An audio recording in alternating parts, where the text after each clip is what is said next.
Good morning, students and my dear parents. How are you all? I hope you all are fine and are safe at home. Welcome back to a new chapter of EVS 1. Chapter number 3, Storage of Water. Points to be covered. Dear students, in this chapter, we would learn 3 points. First, we would learn one activity. Second, we would try to learn sources of water. And third, uses of water. Here, I would read out one riddle for you. And you all will try to find out the answer. So, here we go.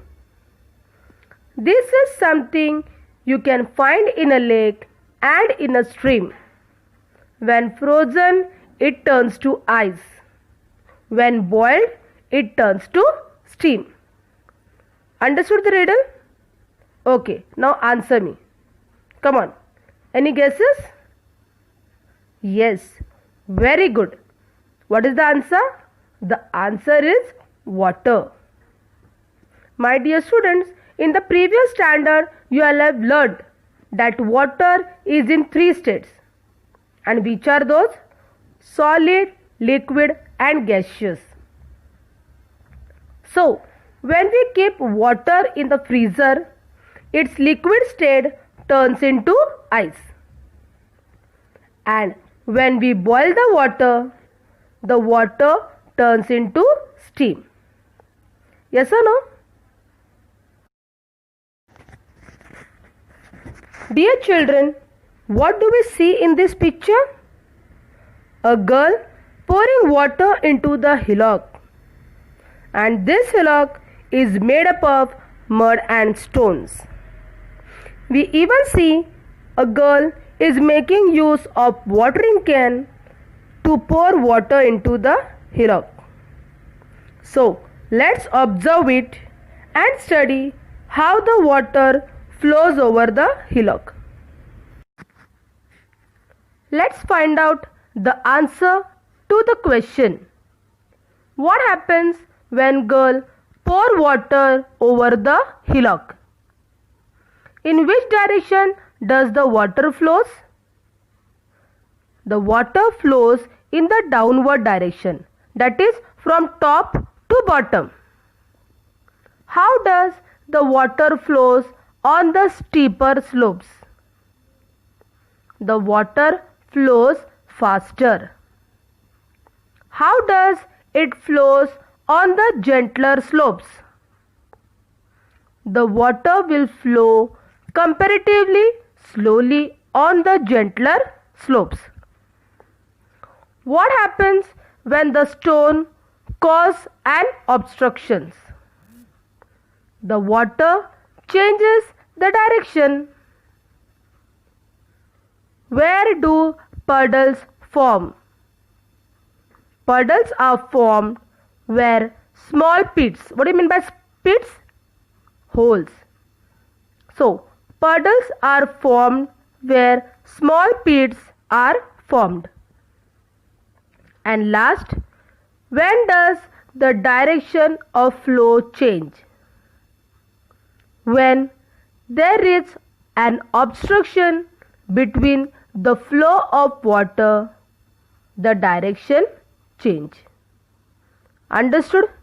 Did you all get the answer for all the questions? So, let's continue. What will happen when the girl stop pouring water over the hillock? This is the second part of our activity. Okay. So, coming to the first question, why did the hillock dry when we stop pouring water? Some water will seep into the hillock and some water gets evaporated, and so the hillock becomes dry. Second question, how long did the hillock take to dry? The hillock took an hour. Now what do you mean by an hour? That means 1 hour. The hillock took an hour to dry. Which part of the hillock dried up quickly? The stone part. Okay? The stone part of the hillock dried quickly. Which part took longer to dry? The soil part took longer to dry. Why did it take longer to dry? The water took more time to evaporate, and so it took longer time to dry. Now, this act helps us to understand that some rainwater flows over the ground, whereas some water seeps into the ground. Now, what do you mean by seeps into the ground? That means the water enters into the soil. Okay, children? I hope this activity is understood by everyone. Sources of water. Now, what do you mean by source? In simple words, if we speak, source means origin. That is the place from where it starts. So, first we will see the sources of water.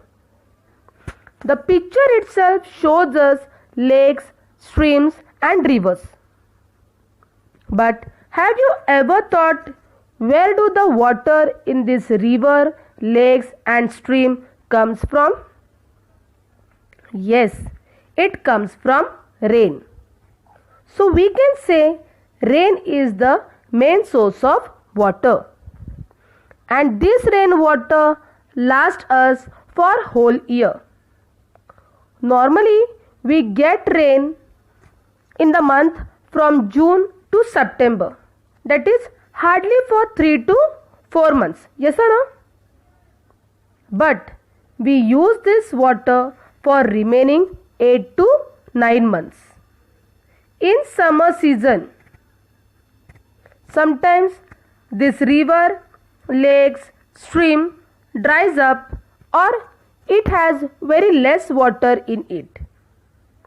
But once the rainy season starts, they are filled with water and all the living things use this water to satisfy their needs. So, we can say that rivers, lakes, streams, oceans, ponds are our source of water. Uses of water. Dear children, water is one of our basic needs of life, and it's not only for human beings but for all the animals, birds and plants. But as if I have told that we get rain only for 3 to 4 months, it's the time to save the water for remaining months. Now, come on, tell me, why do we save water and what are the uses of water? Apart from drinking and cooking, we use water for washing clothes, cleaning utensils, farming, etc. Even plants, animals, birds need water to survive. So, we should store this rainwater. So, here in this chapter, we would learn different ways of storing the water. My dear students, we would continue this chapter in the next video. Till then, please stay at home and stay safe. Thank you.